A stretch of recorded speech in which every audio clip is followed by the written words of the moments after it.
We've been talking a lot about injustices over the last year and a half, but one area that doesn't get nearly enough attention is something called media injustice. This is a fancy way of talking about the erasure and criminalization of marginalized communities. And when I say marginalized, y'all know what I mean. I'm talking about Black folks. It's been happening for centuries, and today we are unraveling the motives, the execution, and the impact of demonizing millions of African Americans that is happening every day in newsrooms, TV shows, movies, and online media. All coming up next. Live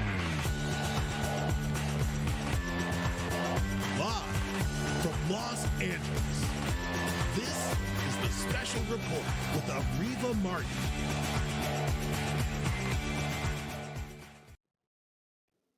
Implicit bias impacts the way Black communities are treated across all sectors of life, from courtrooms to doctors' offices. The media is no different. Whether it's the use of pejorative terms like thug and animal to describe protesters in Ferguson and Baltimore, or the widespread over-reporting of crime stories involving Black suspects in New York, Los Angeles, Chicago, and other cities across the U.S. Media bias or media injustice negatively impacts Black Americans' relationships with law enforcement and the judicial system. But it also extends to how African Americans are perceived in society writ large.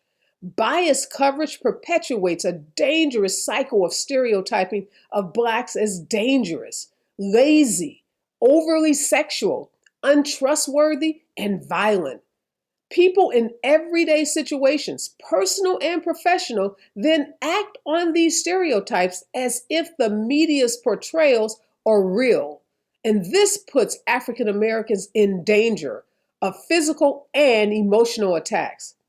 What, if anything, can be done to address this constant assault? Here from my leadoff panel is Dr. Calvin Smiley. He is a professor in the sociology department at Hunter College, City University of New York. And joining him is Dr. David Fakunle. He is a chair of the Maryland Lynching Truth and Reconciliation Commission. Together, they co-authored a highly acclaimed study on Blacks in the media entitled From Brute to Thug, the Demonization and Criminalization of Unarmed Black Male Victims in America. Good morning and welcome to the show, Dr. Fakunle and Dr. Smiley. Thank you for having us. Thank you. Thank you for being.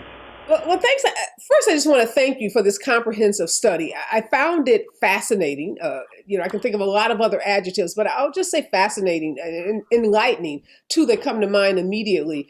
And I was reading the introduction, and it starts with President Barack Obama's reference to a collection of citizens, as you guys call them, from Baltimore as criminals and thugs. And Obama was making a statement in response to a question about the rebellion following the death of Freddie Gray in police custody. And former mayor of Baltimore, Stephanie Rollins, she also used that term thug. Help us understand the significance of the president of the United States, the then president and then mayor of Baltimore, using the term thug when talking about folks who were involved in the protest after Freddie Gray's murder. Sure, I guess I'll start here. Again, thank you for having us on the show to talk about this paper. So I think, when we think about the context and when we wrote that paper, there was a lot of unease, there was unrest, a lot of emotionally charged language being used. And so, we both saw that as, the sitting mayor and the president using this term really exacerbated stereotypes and perceptions of Black folks who, as we all know, these uprisings don't happen in a vacuum, right? I remember seeing a tweet on Twitter that said, we watched 5 seasons of The Wire, and then we all act surprised and shocked when a place like Baltimore would explode like this. We know that there's police brutality. We know that poverty exists. We know that instability in housing, lack of resources and education have all led and culminated into the death and murder of Freddie Gray. So to hear public officials, particularly Black public officials, buy into that negative language just exacerbates the point that David and I made. And Dr. Fakunle, did having someone in power like President Obama, the most powerful man, on the planet at that time, use that language? Did that give license to other, elected officials and news outlets and reporters to also, just repeat what he said? So again, thank you for having us, Calvin. It's good to see you, man. Good seeing you, brother. It was a confirmation of sorts for those that already ascribe or subscribe to that perception and context of black people in the U.S. So we know that there are many people in this country that see black people as thugs, as animals, as brutes, as degenerates, as disrespectful. The list goes on and on and on. So when you have prominent black people in power, such as a Barack Obama, and one of the contexts of the paper was we were trying to dispel this myth of living in a post-racial United States. I'll be honest, when Obama was elected in 2008, I was 21 years old in college. I bought it. I thought this was it. We reached the mountain. Here's the summit. Things gonna be better now. Oh, how naive I was. It's far more complicated than that. I learned how much one man cannot do, even if you're the most powerful person in the world. Yeah. So to hear that language, it unfortunately perpetuated, again, this prevailing notion of the mitigation of black humanity. So in the paper, we talk about Black Lives Matter. That's part of the point. There are so many places in society, especially media, where the humanity of black people is disregarded at every possible point. There is no leeway. There is no mercy. There is no nothing. Anything that can be challenged is challenged. And when you have that verification of sorts, again, from powerful black people, it is a license to see, we told you so. See, our thoughts were right. Our beliefs were accurate, so forth and so forth, and we see the damage that has caused. And Dr. Smiley, let's go through this timeline, because this just didn't happen in a vacuum, right? The use of this term thug, or the demonization of African Americans, particularly men, just didn't happen, in the last 10 years or so. Well, you guys in this paper talk about this history of black men first being, described as docile and as buffoons, the Disney's Uncle Remus type character. So help us understand, what that historical narrative has been.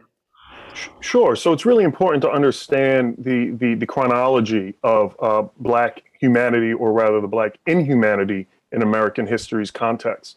And when we think about the both social and political context around formations of identity, it's really important to understand why different identities were placed on black folks in general and black men specifically. So if we think about an antebellum South, where black folks had literally zero rights as they were chattel property, it was part of the paternalistic ideology that perpetuated the day that said Europeans were far superior in both mind and body, and therefore black people were subservient and needed that type of parenting or guidance to watch them, and because they would be really discontent and unhappy in any other type of situation. But in a post-Civil War era, particularly during the Reconstruction, as David and I point out, we see that black people actually really thrive, right? With the election of the first two black U.S. senators at that point during Reconstruction, the springing up of what we now call HBCUs, historically black colleges and universities, as well as black communities that are economic self-independent. And so we see this backlash that really, and again, and that backlash doesn't happen all at once. It happens, really at the beginning of the end of the Civil War, and continues all the way up to, as we point out, coming together through various local and state policies and sanctions, such as, things like lantern laws and vagrancy laws, and ultimately culminates in the passing of Plessy v. Ferguson, which argues, as we all know, separate but equal. And during that, in order to get the public behind you on these types of rulings, you have to change the perception of how these people look. So therefore, making them go from docile and buffoons to criminal and ravenous is part of that process. And we see the passage, as I've already said, of vagrancy laws that start to criminalize Black people in a whole different light. And we see the rise of convict leasing that also perpetuates this stereotype. And one of the things you do, Dr. Fakunle, in the study is you examine 6 different unarmed Black men who were killed by police. How did you select those 6 cases and why? Well, I'll be honest. I was thinking about this paper for this talk, and I remember we had to actually stop at a certain point because we could have kept adding more victims if we really, really wanted to, because it felt like every 2 or 3 weeks there was another. I think though where we had to stop was with Walter Scott in Charleston, South Carolina. So at that point we said we would never get this paper done, and we kept adding all the victims that showed up in our public consciousness. So these that we chose were some of the prominent incidents of unarmed Black men being killed either by police. Because I think we also looked at, we want to include Trayvon Martin. That's more of an instance of vigilantism. So we decided to just focus on law enforcement. So there was Freddie Gray in Baltimore. There was Akai Gurley in New York. There was Eric Garner also in New York. Tony Robinson, I believe, in Milwaukee, Wisconsin. So these were just some of the prominent and some of the lesser known cases as well. So we all know about Freddie Gray because that made national, international news. Eric Garner and so forth. But not a lot of people knew about Akai Gurley. Not a lot of people knew about Tony Robinson. So we wanted to really give honor and respect to as many victims of police brutality as we could within this kind of range of maybe like 2 to 3 years. So we published a paper in 2016. Yeah, so 2 to 3 years takes us back to about 2013. So yeah, just within those couple of years, we had all of these notable cases of police brutality and decided to highlight those that were very prominent, knowing that there would be a lot of media coverage, and those that weren't so prominent, yet still had some media coverage, just to see whether the notoriety of the case made a difference in how the portrayals of those Black men, those Black male victims, would manifest in the media coverage. And Dr. Smiley, what themes emerged from studying those 6 cases? And then I want you to bring that forward, because as we know, that study happened about 5 or 6 years ago. But, could you write that same study today and have enough material to get to the same conclusion you got to in the paper? Yeah, the unfortunate answer is yes. So some of the key themes that we found in our paper were instances of how the media portrayal, and what we did was we gave ourselves parameters. We wanted to look at media coverage within the first 30 days of these men's deaths, because we wanted to get initial reports. How were they initially being reported? And so we looked at themes around behavior that was reported, appearance that was reported, location, and lifestyle. And so to give an example, with the case of Akai Gurley, there was an international paper, news outlet, that decided to use a decades-old mugshot of Akai Gurley's arrest, and said, in quotes, innocent victim shot by police. So there was this kind of double entendre. How is he the victim, but you're also using a mugshot to showcase him? In many instances, cases of Eric Garner, the first lines of many of the reports were his physical size, his pre-existing health conditions, the fact that he had 17 arrests. And one thing to point out, an arrest doesn't mean a conviction. There's many people who've been arrested and have never been convicted of those charges. In the case of Tamir Rice, we really saw the insidious nature of how an innocent child being killed by a police officer's parents, particularly his mother's criminal history, or not even criminal history, but again, having charges of drug offenses in her own past, were brought up. And to answer your question about today, absolutely. After this paper was written in 2018, we all remember the case of Bontham Jean in Dallas, Texas, where a white female police officer was supposedly confused and went to his apartment and then was startled by a Black man in his boxers and t-shirt and claimed that he was robbing her, and she decided to kill him. Well, in the days after, Dallas police reported, and many outlets reported, that they had found marijuana in his residence, as if having marijuana somehow justifies his death. So again, we see how these types of perpetuations still exist today. What do you want, Dr. Fakunle, for the takeaway? Again, I think for a lot of people, the themes that are elucidated in the study aren't new. We know this history, but yet we can't tell it enough because sometimes I think people forget it. But what do you want the main takeaway from the study to be? The main takeaway is that, like with many aspects of society, media is no different, and that black people do not get the benefit of the doubt with anything.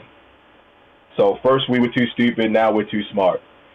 First we weren't capable of anything, now we're capable of everything, as long as it's nefarious and insidious.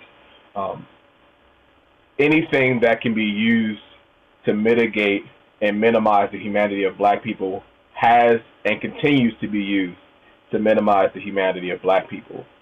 And the ramifications and outcomes include the death of black people. So that is what Calvin and I want the media, in this case, because that was the focus, to understand.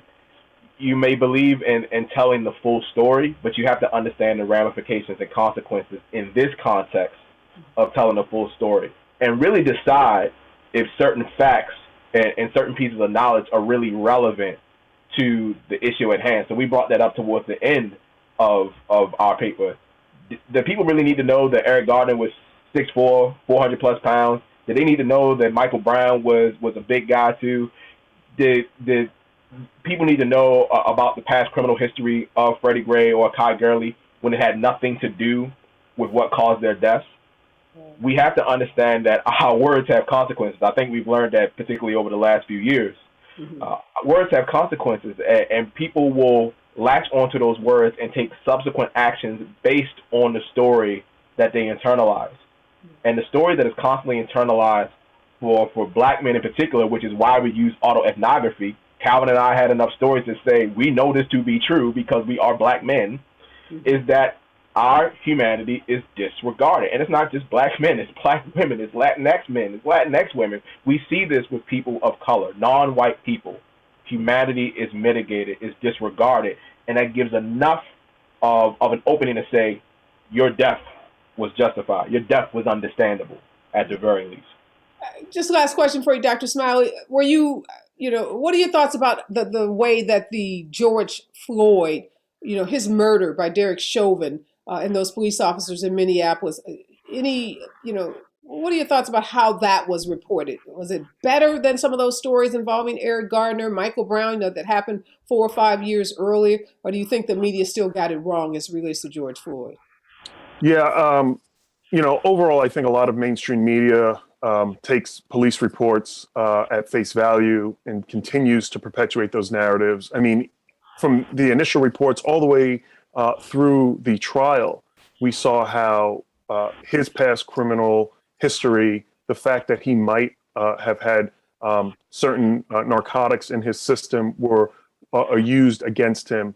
The fact that he was, again, a larger man was used against him. So while there were maybe some alternative outlets, or the fact that social media and people were able to record these deaths, we do get to see alternative narratives being used.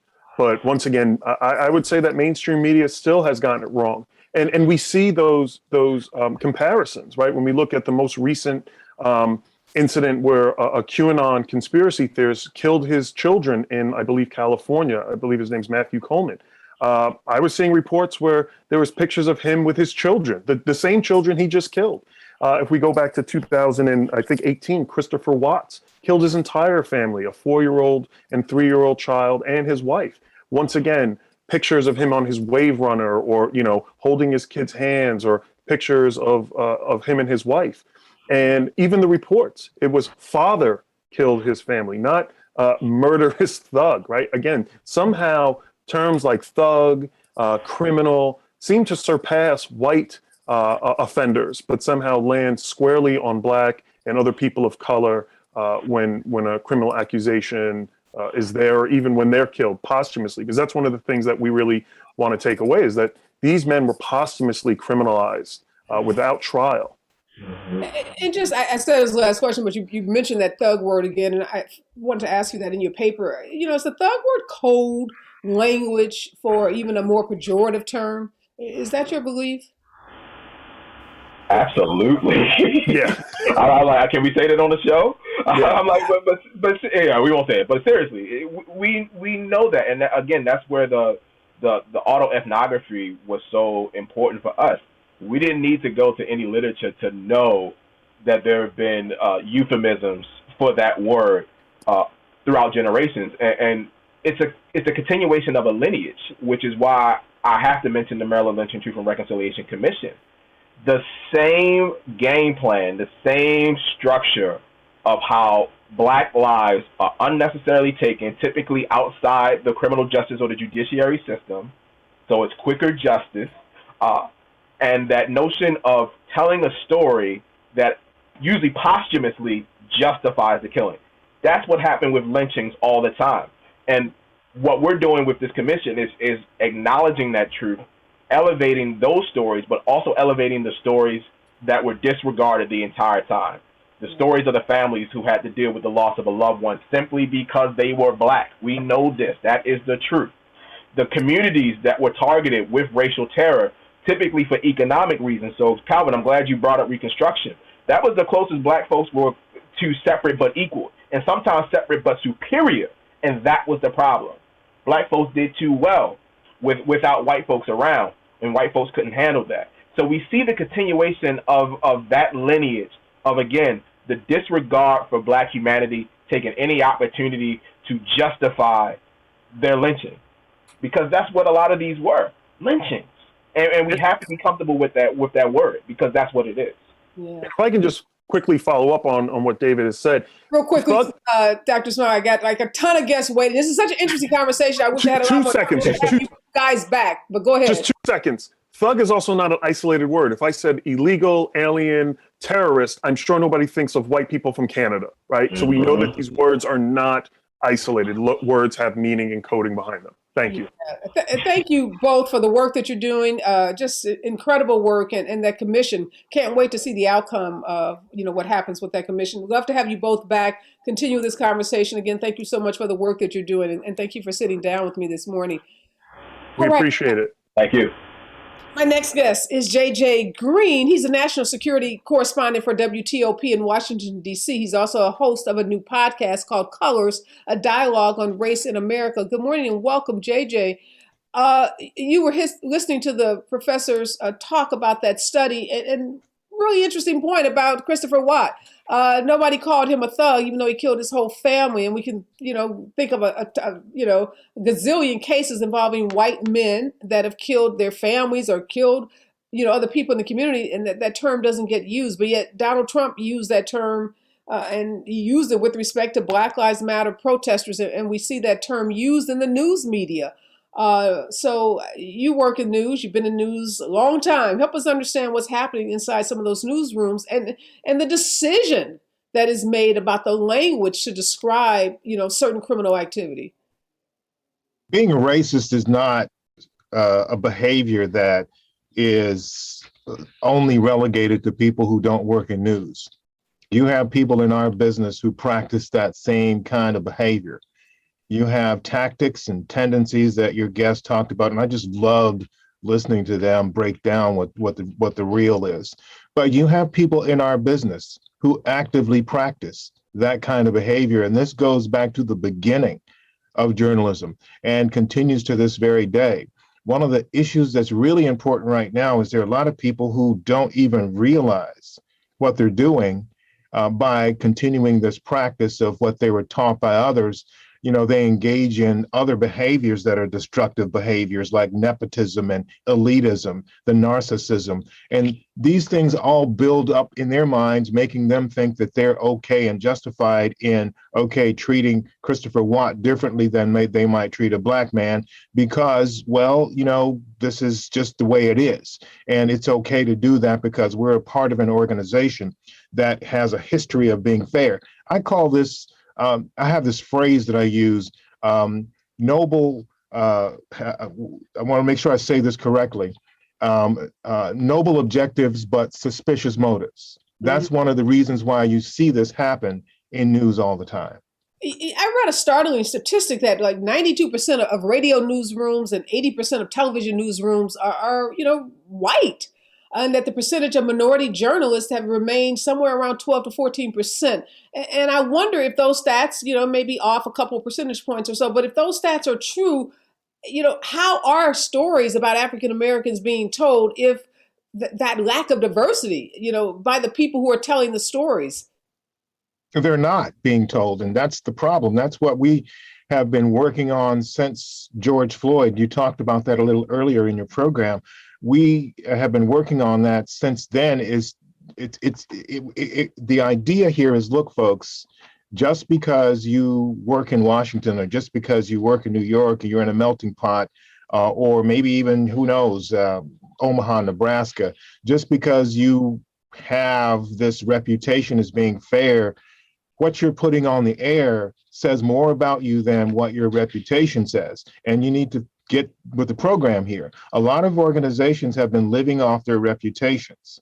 And so now it's very clear to people that you cannot go through a day and just do all the same stories without addressing all the stories that affect all of the communities. I mean, I'm not saying you have to spend the whole day trying to be fair and equal to every single subset of America, but you have to at least make an honest effort during the course of what you do. And a lot of organizations really weren't aware of that. Some were aware of it and just simply chose not to do it. But I can tell you this, I had a couple of guests on the Colors podcast recently from the RTDNA, and the researcher who did some of the research that showed that radio stations lagged really far behind TV stations in terms of diversity of staff. And that has a lot to do with the fact that a lot of these places there's only one person that works there, and it's in the middle of a community that may not have any African Americans or any people of color there, but that stat counts as well. But the real thing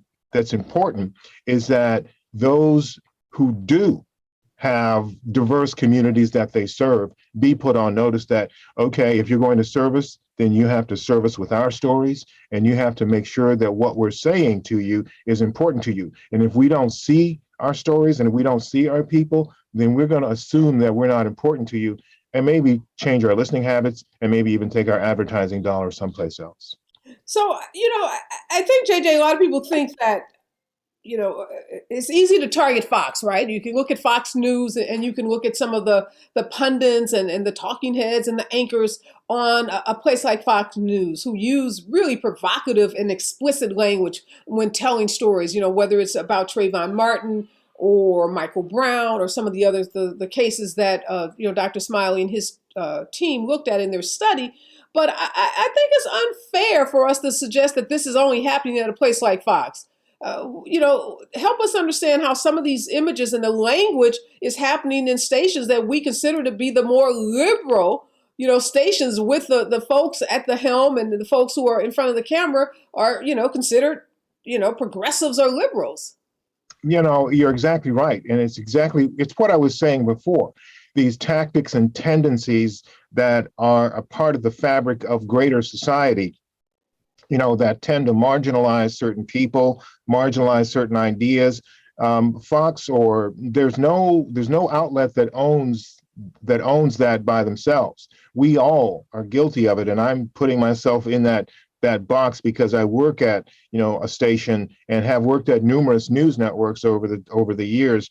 So you can't, as you say, and you're absolutely correct, we can't just blame one outlet for it. But the problem is, there are people at these other outlets who again think that, okay, we got them. They're going to be with us no matter what, because what are they going to do? They're going to go to this other place, which really doesn't do anything for them. They're just saying essentially, well, you know what? You don't matter because we've already got you taken care of. So just sit down and shut up. So, but what's really happening though, Areva, is that people are starting to go to other places like YouTube. And one of the things that's really problematic right now, and we're going to do some work on this pretty soon, is disinformation. One of the things that's taken place with COVID-19 right now, there are tons of influencers who have no earthly idea that they've been approached by actors from foreign countries, from intelligence agencies from foreign countries, have paid them to say bad things about the COVID vaccine for the express purpose of getting people not to take the vaccine. So this all, going back to your original question, this all goes back to people watching mainstream media outlets and feeling disrespected, recognizing that people think they're too stupid to realize that they don't value that, thinking that these people can't figure out that these networks and outlets don't value them. These people know that, and they're saying they're turning them off. They're going to other places, and when they go to these other places, unfortunately, that's what's waiting for them, is that kind of risk. So folks need to be aware that that's out there. Yeah, help us understand the process. So, when there's a murder, a police shooting, let's call it a shooting, before we get to the word murder, and there's a visual has to be put up of the person that has been shot or killed by the police. Who's making that decision about whether, as Dr. Smiley said, it's a mugshot of 17 years ago, or it's a high school graduation picture? Like, we saw Michael Brown. There were some pictures of him in his high school cap and gown, and then there were other, more menacing pictures of him. Who's making that decision? Yeah, just, or pictures of a guy who's just killed his whole family, where showing that guy holding his, with his family. People are making those decisions as ridiculously. But who are these people? Are they the editors in these newsrooms? Yeah, so I'm getting to this. The people that are making these decisions are people like editors, they're like news directors, they are people who are managers at these outlets. But here's the problem, though. In many cases, some of these people that are making these decisions have either they're running around in the breathless world that news is, and don't realize the importance of making the right decision about what kind of photo to use, or there are those who don't know, they're too young to understand, because there are a lot of young people in news operations, in major news operations now, who don't know the history of why these things are important, like your two guests talked about. And there's nobody there to tell them what the history is. It's just, they've been told, you are great, you're smart, you know data, you know analysis, you know social media, get in there and do this. And they get in there and they make these dumb mistakes because nobody has showed them how to do this. But they are editors, they are producers, they are news directors, they are general managers. But I will say this, everybody, I think, in the news business, at least the folks that I know, took a breath, took a pause after George Floyd, because everybody got hit squarely in between the eyes by George Floyd. And I'm talking about in the news business. And we all realized there were things that we did, things that were automatic, these mugshots and these photos, stock photos and file footage. You had to think about that stuff. Everything is different now. And so I think people are starting to look at that and say, okay, we have to take a minute and talk about what we do first. How do we identify people? Do we identify people by race if it's not necessary? It's let's have a conversation about this. And that's, I think, happening on multiple levels now. Well, that's really encouraging, JJ, to hear. And, we just had a conversation the other day about, are we in a moment or a movement? And I hope that what you just described is happening in newsrooms around this country isn't just a moment of people reflecting and trying to make, better decisions about how they report stories, particularly about African Americans, but that this is a movement and that there's some transformation that's happening in these newsrooms. So thank you for the work that you're doing. Good luck with your new podcast. And thanks for sitting down with me this morning, JJ. Pleasure. Thank you for having me. Thank you for having me. I appreciate the opportunity to talk. I will say this just very quickly. The moment and the movement, people need to understand that if you don't take advantage of the moment to make the change, then you're not going to be able to move into the movement. And this is for people in the news business too. If we don't get it right, then we're out. And people have options and choices, and they're making them. And we no longer have a monopoly, so we got to keep that in mind. Excellent point. You're right. Used to be 5 or 6 network stations, and now there are hundreds of stations and streaming sites. In the thousands of places where people can get news and information. Competition is always a good thing. So again, thank you so much, JJ, for sitting down. Thank you. A Harvard study determined that approximately 88% of white Americans have implicit racial bias against Black people. And 2 out of 3 African Americans say they don't see themselves or their culture represented in movies or TV. These are really shocking statistics to a lot of people, but not to my next guest.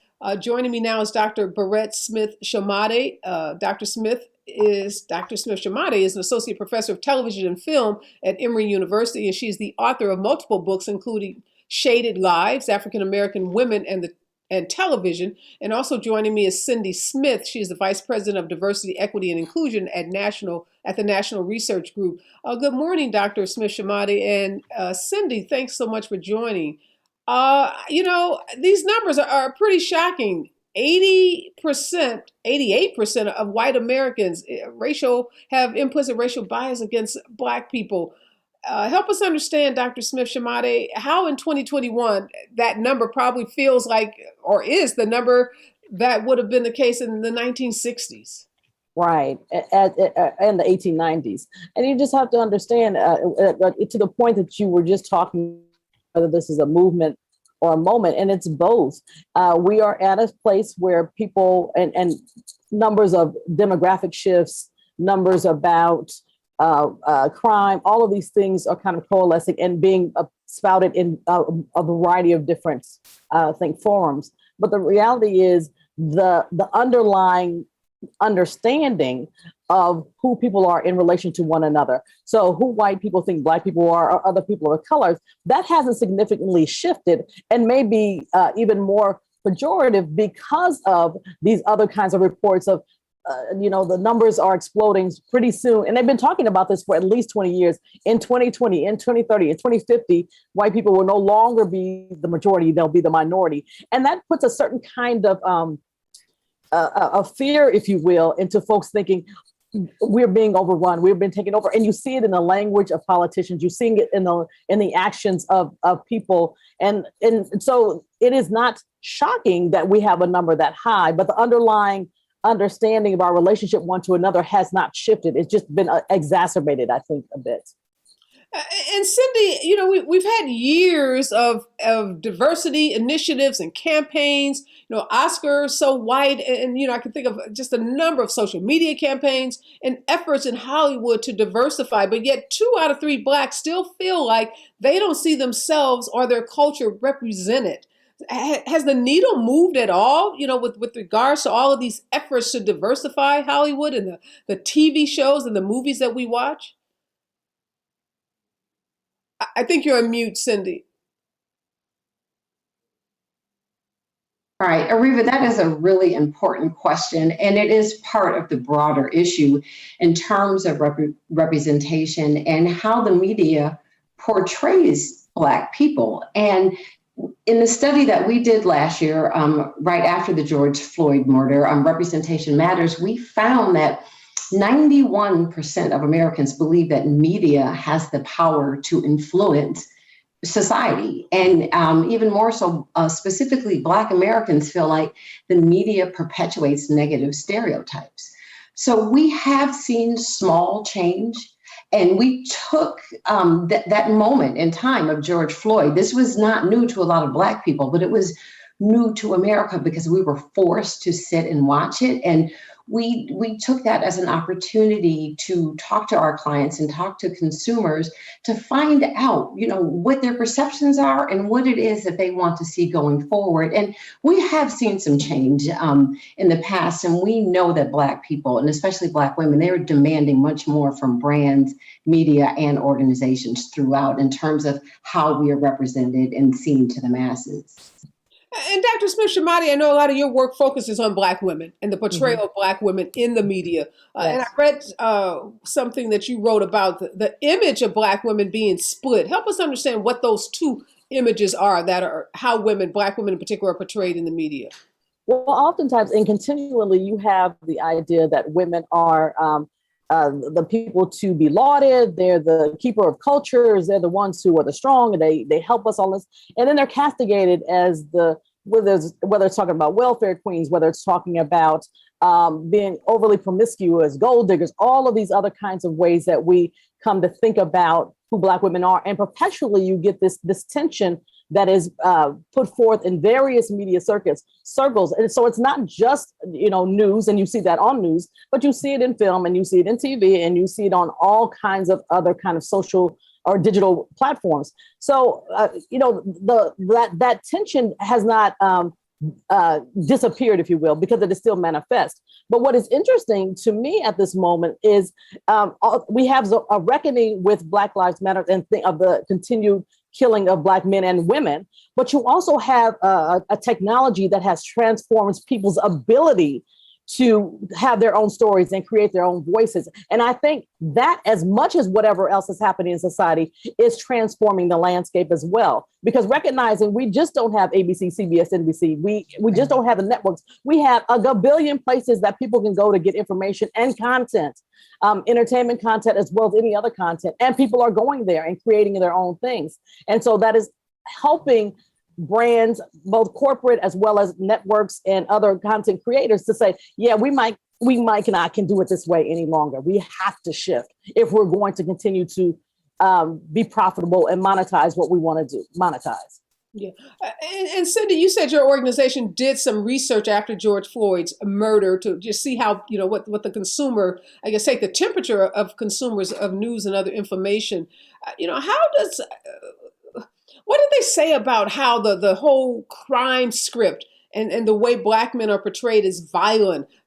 What was the thinking after George Floyd? Because we saw so many different images of George Floyd. In one hand, as Dr. Shomade said, he was lauded, as the man that changed the world, right? That's what Joe Biden said to his daughter. Your daddy changed the world. But yet we also saw these images of George Floyd as a drug user, as someone that, had been involved with law enforcement, had been arrested in his prior life. And there were stories about him in domestic violence. So we saw lots of stories and images of George Floyd. Some people say the death of George Floyd. Others talk about the murder of George Floyd. So, what is your studies telling us about how his story has impacted, viewers?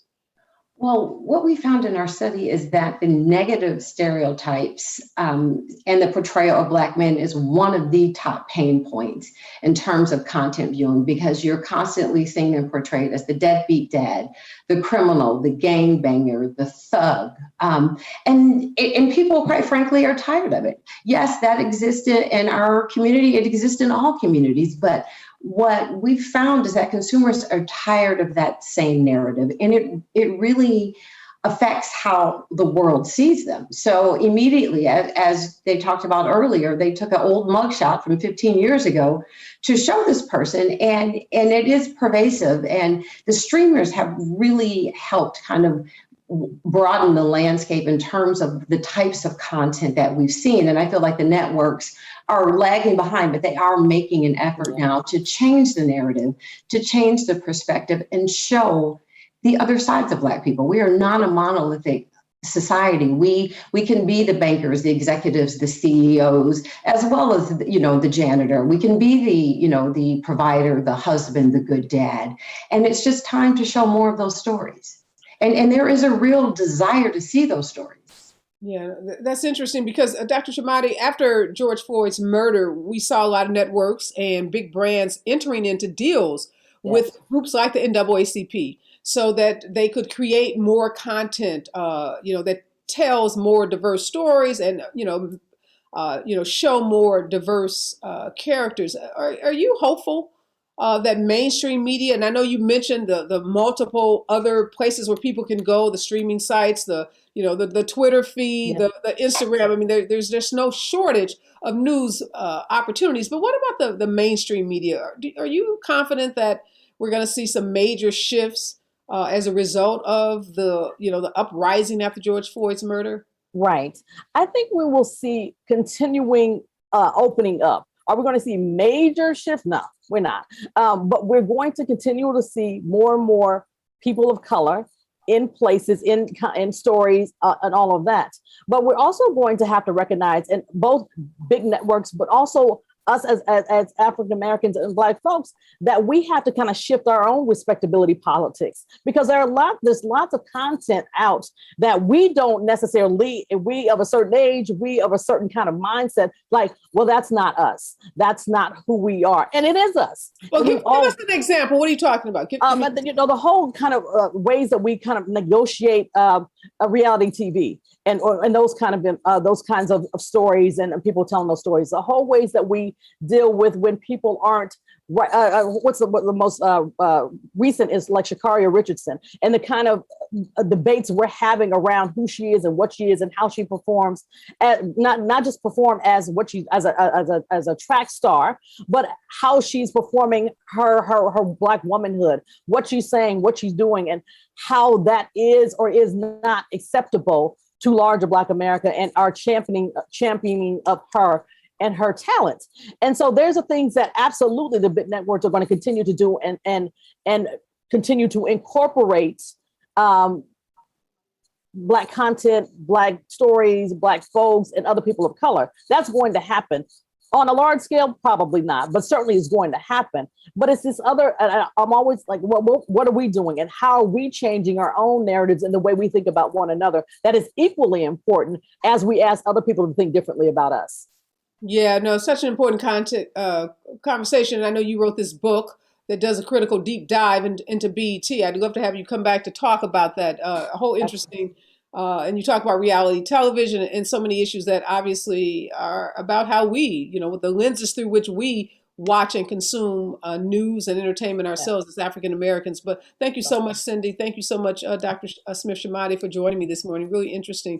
Got to have you back to talk about that book. Any book that has the word pimp in it is a good book. So I like that. Thank you. And Areva, if I could just add that this is the type of work that we do at National Research Group. We work with the networks and the content creators to really help them change the state of representation today. And it does go both ways. As Dr. Smith said, it is on us as the consumer, but also as the creator to bring it together and bring these stories to light. No, absolutely. Thank you so much for that point. Again, thank you, ladies, for sitting down with me this morning. Thank you. My next guest is Dr. Kristen Warner. She's a professor at the College of Communications and Information Sciences at the University of Alabama. Good morning, Dr. Warner. You've been listening in on this conversation. I know a lot of your work focuses on race and film. You wrote a really interesting blog post on the Tarantino film Django Unchained, that movie, blockbuster movie starring Jamie Foxx, Kerry Washington, Samuel L. Jackson. And I read the blog, and I know in Oprah Winfrey, Jamie Foxx said the movie was a positive portrayal of a slave that gets his freedom and then goes back to free his wife. You say not so fast. Help us understand what your take on that movie in particular is. First, thanks for having me. I think that one of the things that was really interesting to me about Django was the fact that in the sort of the extra knowledge about the film was that I think initially Will Smith was tapped for the part of Django. And initially when in his conversations with Tarantino, it was one of the negotiation points was, does he get to kill Candy? And played by Leo DiCaprio. And Tarantino was insistent that in fact was not going to happen. He wanted to leave that for Christoph Waltz's character. And that was in part, at least the lore around why Will Smith left the project and why Jamie Foxx came on. And I think that is actually sort of central to the idea that even if the question of the film is like, does this feel like a really interesting revisionist genre Western where the Black man gets to have the former enslaved gets to sort of get his revenge? It actually isn't, because the larger scale question of it is, the person who is sort of the microcosm of all of these abhorrent and horrible things, he is not dealt with by who we may perceive or who is perceived as the main character, but someone else. And so I think that speaks largely to metaphorically to the question of, what is positive? What are you counting as positive? And what would feel actually much more meaningful in that representation? So so there's something about like the way that the character, Jamie Foxx's character, sort of moves about that gives you like the veneer of this is something that moves us in the direction of something so-called positive. But actually, there's actually a lot of things that he's not able to do, and those are the things that render it artificial, if you would, or plastic. Yeah, so there's a lot of critique about slave movies, right? Slave narrative and an exhaustion in the Black community about, really, do we need another slave movie? Can we portray Black people in the movies as something other than slaves? Do you think there has been significant progress in that regard of giving Black people roles in more, just everyday normal life activities outside of telling the slave narrative? I mean, I think that there is, but I also think I would actually want to sort of push on that, because I think the fatigue is certainly valid, and like, and being able and having told the same story, maybe in the same ways, it may feel a bit rote. But at the same time, I think that there are ways that things that we haven't quite tapped into yet in terms of thinking about narratives that happen around enslaved folks that we haven't considered, and ways of telling story. For example, the Underground Railroad by Barry Jenkins' project on Amazon, right? Like there's like all different kinds of ways, or the Good Lord Bird and on Showtime. Like there's a bunch of different ways of telling stories that we haven't yet experienced, because we've thought that if it only should look, that if it's a movie about enslaved folks, it only should look like this. And we've also sort of told ourselves that we can get out of this and we can tell those so-called, those everyday stories. But my interest is in meaningfully culturally specific representation. So it's not just about us being like everybody else, right? It's not just about us playing a normative, because in many ways, like, how is that different from, how do we, in our experiences and our backgrounds and our, like, the histories, how do we live in the everyday, and how do we tell those specific stories? And so I feel like we sometimes want to throw the baby out with the bathwater, and we want to sort of isolate ourselves from our experiences to sort of feel normal. And that won't be us, because that's not our experience. And the norms are based in, white norm and whiteness. And so I think it makes it hard to just say, well, we're just going to tell everyday normal stories. Well, what does that mean? And how does enslavement affect how we do that? Like, affect how we think of joy, affect how we think of food, affect all of these things. So I think we're always contained by those histories. And I don't know if I can get toward letting those things go so that we can have some semblance of normalcy as compared to a normative that won't ever really be us. No, and let me ask you then, in that vein, what are some of the movies that you think, the movies that you said you center your work around? Give us some examples of movies that you think have done a good job of telling the Black narrative, in a way that's not whitewashed. I mean, there are some examples I can think of, again, Underground Railroad. I can think of Moonlight. I can think of, examples like that. And television, I probably have more. Like, I love the way that The Good Fight by the Robert and Michelle King on Paramount Plus now. I love how they engage with different perspectives of Blackness and different conversations that Black folks have. That, to me, is the normal and the everyday. So let me stop you on that. It's so interesting that you would bring up The Good Fight, because I was just having a conversation with some folks at CBS, and, Good Fight is on their streamer, Paramount Plus, right? Mm-hmm. And that show is trying to find a bigger Black audience. Mm-hmm. So it's been successful. I think it's like in the 4th or 5th season. So it's definitely hitting some good numbers, but it's not the demo that they would have expected that show to hit. Yeah. Are you surprised by that at all? Absolutely not. And that's the sad thing, because I think we oftentimes are looking for shows that are that give the veneer of what Blackness is, right? Like that are full bodied, like they're going to just say it on the surface, and when we can feel good about it and go home. The Good Fight actually does that work, walks through it, and in the most complex ways, has these really interesting conversations, gives these really different, thoughtful perspectives from a variety of different Black faces, both, lead characters, supporting characters. I mean, it's like a chorus of Blackness in all of the ways that we pop up. And it's thoughtful in the ways that it does it. But because, it's on a streamer, because because it's a bit of a bait and switch, because it seems to be about, Christine Baranski's character, but it's actually about a Black law firm that this white woman works in. You may think that's what you may think. Oh, well, this is about this and not that, so I shouldn't watch it. But it actually is for us. And so it's just one of those things that we haven't figured out. It hasn't figured out how to market to us, and we haven't figured out how to sit and watch it. And so, so it's hard, but I hope, because I think it's the best show about Black people on TV. I'm going to be hosting a viewing party. I've been tasked to host a viewing party, bring together primarily Black lawyers, but obviously Black thought leaders like yourself, to help give some notes to the network on how they reach an audience. So you're going to be first on my list when I get this all organized. So please,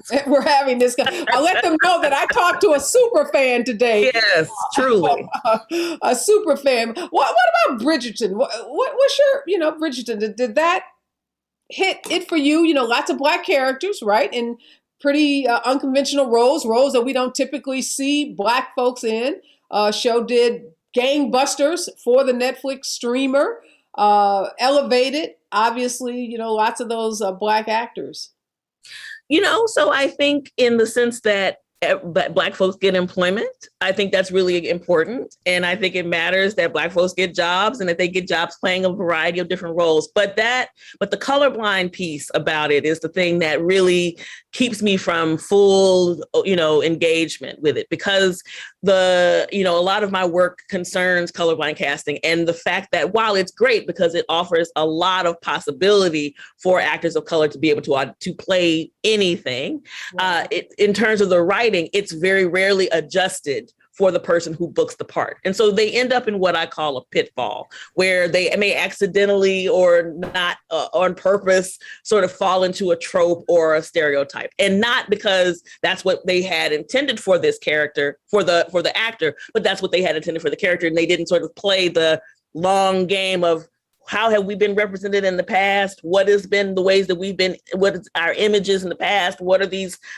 tropes that we've been named and known for? How do we avoid that? Or how do we think through it so that we can carefully walk this character through it and, think about how their portrayal will be, and sort of figure out how to play that out carefully.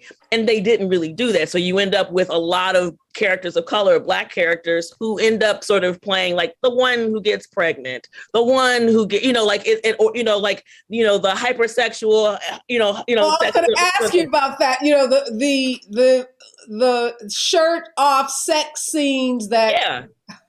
Yeah. So it's like, if you're not thinking, and it's not that Black men can't or shouldn't be sexy, but it's that we must also think about like the ways that they've been mediated in the past. And so if you're going to blind cast this guy and you're going to put him in this part in this Victorian Regency era picture, and, it's not to say Black folks didn't exist in this time, of course they did. But if you're going to put him in this part, then you need to be thinking about what ways can we nuance this so that, and sort of maybe do some sort of self-reflection or some sort of winking so that we acknowledge, we know how this is reading, and we're not trying to say that he is this bad buck or he is this Mandingo, we're not Mandingo sort of type. We want to sort of be thoughtful about it. And I think that that's a lot of where Bridgerton fails, but a lot of folks gave it credit or did a lot of suspension of disbelief because they wanted the fantasy. And that's fine. But I think the pitfalls a lot of times outweigh those fantasies. How do you, how does a filmmaker get that right? So lots of talk about there being a black James Bond, right? You know, Idris Elba playing James Bond, and lots of other, you know, names have surfaced. You know, how can that movie, if that does, you know, manifest itself, if that comes to be, how can they get that right? You know, I'm gonna be quite honest with you. I don't think they can, because I think that the legacy of James Bond is also a legacy of whiteness. And so I think there isn't a way that you can do the kind of thoughtful regression or acknowledgement of difference and history and all those things while you're also trying to tell a story about like a Superman spy, right? So how do you not also like, so if they're just gonna, so my fear is that they're just gonna pluck these black characters and Idris or Chiwetel or whomever into these parts and let them sort of drown amongst all the stereotypes, right? So they're just gonna be, you know, hypersexual, super spades, and they're just gonna let them suffer for that as Bond. And so I don't think you have a production company or a studio who is interested in moving the character away into that kind of thoughtful space in order to make the kind of Bond that they would need to make. So yeah, I don't think it's really possible. They're just going to let them drown, really. Okay. Got to ask you this. What about Shaft? So you mentioned, you know, super badass kind of guy. You know, we've seen Samuel L. Jackson reprise the role of Shaft. I think there's been 2 Shaft movies with Samuel L. Jackson. Mm-hmm. I mean, you know what? I think that Shaft in its original iteration came about in a time, right, where there was a need to see Black men being able to sort of reclaim and reappropriate the ways that they had been troped, right? So stemming from Sweetback's Badass Song to, you know, Gordon Parks' Shaft, like you have like this is a moment. And I don't necessarily know if remaking Shaft in the 2000s, where so much has changed and yet, you know, so much is the same, but those things that were in place in that time of blaxploitation or the early blaxploitation period to now, there's so much that is different. So it just feels at that instance, in the newer instance, sort of like this weird homage that is without the political power that the originals had. So it just feels like, you know, hey, isn't this great? Let's have some nostalgia. But the reasoning for why Shaft and Sweetback were so important are missing. And I think that that's also part of it being a studio picture that is like, well, we own this. It's in our library. Let's just go ahead and make it again. Like there isn't the political part that's behind it that makes it provocative, that makes it deliberate. And I think that that's why it doesn't feel as authentic. The same with the remake of I can't remember the other one, Superfly. Yeah, the same with that, right? Like it's first of all, you start with the Disney kid who's playing Superfly. Exactly, and you give him a little perm, a little pompadour, and you're just like, go on. And it's like that's not how this works. That's not how any of this works. So yes, that's funny. Although I do like the soundtrack of the new Superfly. I can talk to you for hours about. You know, I gotta have you back when the new fall shows come out. When we have this viewing party of The Good Fight. So interesting. Definitely got to rethink this whole notion that we just take a blackface and, you know, pop it onto a traditionally white character like a James Bond and then say, you know, we've done something good. Everybody be happy. Obviously not the case, but really interesting work that you're doing. Fascinating. And, you know, thank you for sitting down with me this morning. Definitely want to get your take on some of the newest shows that will be out. You know, so much coming out on TV. Lots of networks trying, you know, to diversify. Lots of shows where we're going to see a lot more Black as well as, you know, people of color, Latin, Asian characters in some new TV shows. So we'll have to see, you know, are these studios and networks getting it right? But again, thank you so much, Dr. Warner, for the work that you're doing, and look forward to having you at the viewing party for The Good Fight. I will be there. Okay, fantastic. Wow. Thanks to all of my guests and to you for joining me today. What an interesting conversation, man. We're talking about Black movies, Black TV, and then obviously news. So many different takes on it. And I think one thing we can all take away from this is that we've got to do better. the racist stereotypes, the tropes. They're just tired. They're outdated. We heard Cindi say that the viewing public doesn't want them. They're tired of them. And hopefully networks and streaming sites and anybody in the media is getting the message that, you want to portray African Americans. We are not a monolithic community. We have lots of layers and we can play lots of roles. And we heard Dr. Warner say, but that doesn't mean you just take a Black person and, pop them into a traditionally white or a white space and expect that to be a successful way of telling the more complex and rich story of African Americans. Just some words to live by, I'm sorry, before I get out of here. And these are from Kristen West at The Root. And this is what she wrote. If institutionalized racism is the poison, then mainstream media is the hypodermic needle that pushed it deeply into the vein of society, rendering the humanity of Black people invisible. Relying on a well-worn template that frames Black people as thugs and cultural malignancies by default is not news or entertainment. It is propaganda that serves only to reaffirm for many Americans what they think they know about Black people. And as long as media continues to script influence by racial bias, our communities will continue to pay the price. And the digits on that price keep growing with no end in sight. I'm out, y'all. Be safe out there. Pray for our troops lost in Afghanistan and for all the families that are trying to make their way safely to the U.S. soil. Be safe, wear your mask, and remember, we're all in this together.